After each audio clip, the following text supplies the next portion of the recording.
Bu günlər əgər bir qoca qadın və yaxud da qoca kişi ayda 200 manat, 250 manat təqaüd alırsa, bu millətin, dövlətin, xalqın faciəsidir. Əgər bir insan iş yerində, deyək ki, məsələ, mən incəsənət adamıyam, deyək ki, əyalət teatrının aktyoru 400 manat maaş alır. 400 manat maaş onun heç bir gün xərcinə çatmır. Çünki bunun toyu var, bunun yası var, bunun uşaqların böyütməsi var, uşaqlara qayğı var, bunun dost yanında, qohum yanında başının ucalığı var. Bunu cındır vəziyyətinə qoymaq olmaz. Bu təhqirdir. Bu, insanı alçaldıb, insanı zəlil eləməkdir.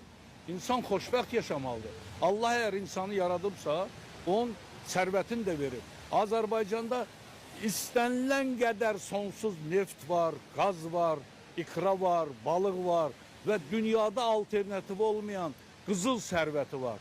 Niyə görə Azərbaycan xalqı Amerikaya, Avropaya, Rusiyaya üst tur getməlidir? Niyə öz vətənində qalmamalıdır?